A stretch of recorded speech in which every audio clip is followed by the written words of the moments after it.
What's up guys, today I explain you 10 Dragon Ball injuries that should have been permanent.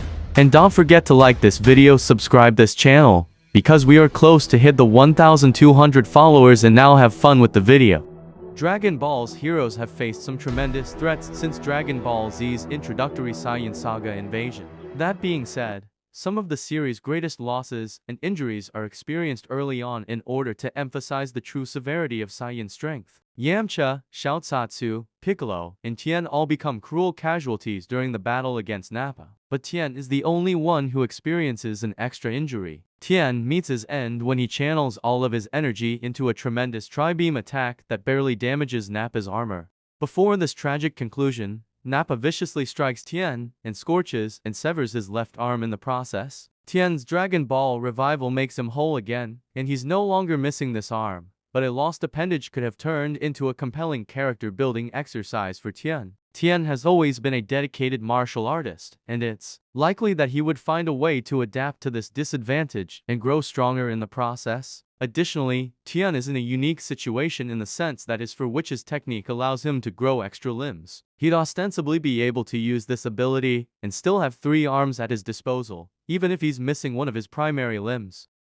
Goku, Krillin, and Gohan's battle against Vegeta is one of Dragon Ball Z's best fights, despite how early it occurs in the series. It's a well-paced clash that's full of surprises, clever developments, and it becomes a true team effort instead of a scenario where Goku is consistently in control. Vegeta's transformation into a great ape has chilling consequences, and he breaks the majority of Goku's bones through his sheer brutality. Goku finds an opportunity to launch a powerful energy blast at Great Ape Vegeta, which hits him in his right eye. Vegeta's right eye is blinded even after he reverts from his Great Ape form, but it's an injury that's eventually healed after Vegeta tends to his wounds and utilizes a rejuvenating medical machine. A one-eyed take on Vegeta would have added an interesting dynamic to his character, and it would mean that he constantly carries the baggage of his Saiyan Saga defeat with him at all times. Vegeta would still be able to fight with just one eye, and it'd make his battle accomplishments even more impressive. He could even don an eye patch and take on a whole new look. Piccolo is extremely fortunate in the sense that his Namekian genes mean that he has the ability to naturally regenerate lost limbs. Piccolo frequently uses this technique to his advantage, and there are several scenarios where he casually tears off one of his arms, only to immediately regrow a new one. Piccolo plays an important role early on in Dragon Ball Z's Cell Saga, and he's the first of the heroes who faces Cell's wrath and unique skill set. Imperfect Cell uses his tail to siphon energy from Piccolo's arm, which becomes quite withered, before Piccolo reveals that this has all been a part of his plan. An interesting development would have been if Cell's unusual DNA cocktail, which includes Namekian genetic material, was somehow able to overpower Piccolo's abilities. The Cell Saga is full of harrowing moments, but it'd be incredibly powerful to see Piccolo try to regenerate his lost arm, only to learn that he can't. A one-armed Piccolo from the Cell Saga onward would be a distinct dynamic to his character. He'd still be able to execute his signature special beam cannon attack, and his malleable demon hand technique means that his one remaining arm could at least reach extreme lengths. One of the biggest bombshells to come out of Dragon Ball Z is future Trunks' grim revelation that his timeline's Goku perishes from a debilitating heart virus. Future Goku's death is by natural causes, which means that he can't be revived by the Dragon Balls and participate in the battle against future androids 17 and 18. Future Trunks travels back in time to deliver essential heart medicine to Goku to prevent him from suffering from the same fate as this future counterpart. Goku's heart condition is completely cured as soon as he takes this medicine, and it's something that's never addressed again.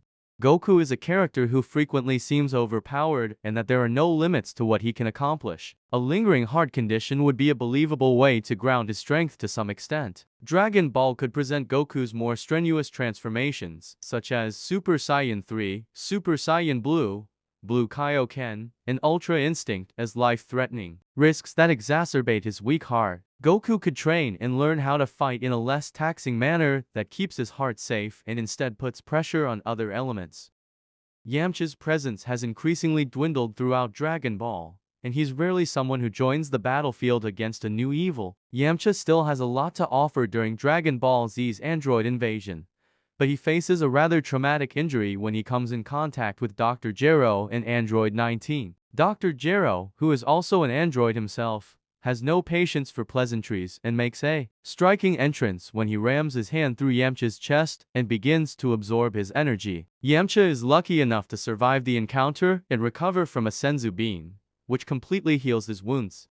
Yamcha has taken on battle scars from past encounters, the likes of which have stayed with him even after Dragon Ball Resurrections. Oddly, there doesn't seem to be any evidence of his ghastly injury from Dr. Gero, a brutal chest scar or even broken ribs that slow Yamcha down and provides an explanation for why he progressively moves away from battles and steps out of the spotlight would be a better arc for his character. It's also harder to mock someone who continues to carry intense battle scars. Gohan rises to the occasion and properly realizes his potential during the battle against Cell, in which he ascends to Super Saiyan to status for the first time. Gohan holds his own against Perfect Cell, but the villain still lands some decent hits against the young Saiyan. One of these strikes results in Gohan's arm being so badly damaged that he can't use it anymore. This leads to some karmic symmetry between Gohan and future Gohan, the latter of whom loses his arm in his efforts to stop the androids.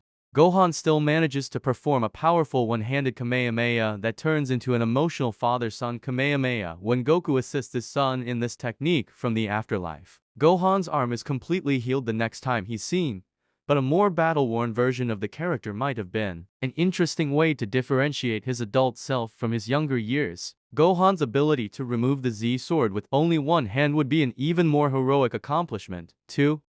Frieza pushes Goku and the rest of Dragon Ball Z's heroes out of their comfort zones as he cycles through multiple transformations before he reaches peak power. Frieza's second transformation delivers deadly damage to Krillin, but the humble human is able to appropriately retaliate when one of his Destructo discs slices Frieza's tail in half. Frieza's tail appears to slightly regrow when he transforms into his monstrous third form, but this injury still remains. Frieza's tail is hardly his greatest weapon, but it's still valuable in battle and he's used it to strangle powerful opponents, such as Vegeta and Universe to ease Jimizu. A sliced tail would largely be a cosmetic injury to Frieza that doesn't seriously impede him in battle. However, this is all the more of a reason why this injury should have remained permanent. A sliced tail would force Frieza to never forget that he's previously been humbled, and it would consistently show anyone new that he encounters that he's not invincible, despite his reputation.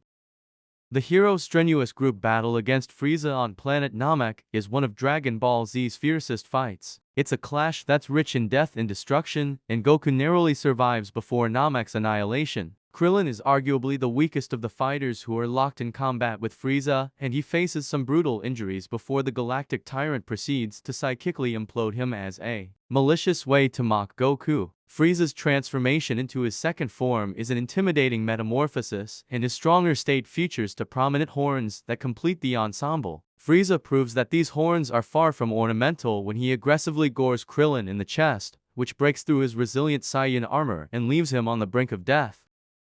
Dend uses his inherent Namekian abilities to heal Krillin's wounds and leave him reinvigorated for the rest of this ferocious fight. It'd be unreasonable for Krillin to go through the rest of the series with a gaping chest wound, but a vicious scar would at least act as a constant reminder of his near-death experience. Dragon Ball Super highlights that Krillin is still very much haunted by his encounter with Frieza, but lasting, permanent damage from this wound would better illustrate this point. Grisly scar tissue would function as a constant reminder regarding why it's important to never let down one's guard and why Frieza cannot be trusted.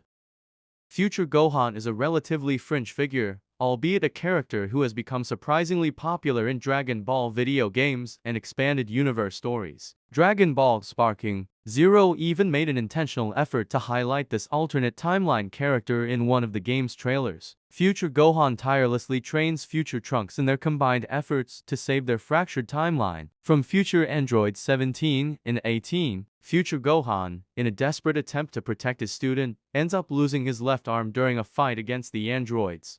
Future Gohan's injury has become a curious point of contention, since it's sometimes treated like a permanent loss, while other stories feature the character with both limbs. There are multiple Dragon Ball video games that showcase Future Gohan with both arms following a Dragon Ball resurrection. This leans into the lore that characters gain new versions of their bodies, rather than the ones that they died in when they come out of other world. However, Future Gohan is much more interesting with only one arm, and it's a detail that helps further differentiate him from the Prime Timeline's Gohan. Goku accomplishes some incredible feats in the original Dragon Ball, but he takes on a new tier of evil when Demon King Piccolo enters the picture. Demon King Piccolo presents Goku with a genuine challenge, and the apex of their fight involves the villain blasting a rock at Goku that breaks his arm. King Piccolo believes that this will secure him the win, but Goku ultimately uses his remaining arm to deliver a one-handed reverse Kamehameha that propels him through the air and allows him to burst through King Piccolo's chest. It's incredibly inspirational to see Goku adapt to his injuries and still find a way to triumph. This could have become a challenging turning point for the character where he consistently learns how to fight with only one of his arms. Goku's 23rd World Tournament battle against Piccolo JRB even references this past fight when Piccolo pledges to not make the same mistake as his father, and he breaks both of Goku's arms and legs. However, even in this scenario, he's able to come out ahead through the use of an inspired headbutt that knocks Piccolo out of bounds.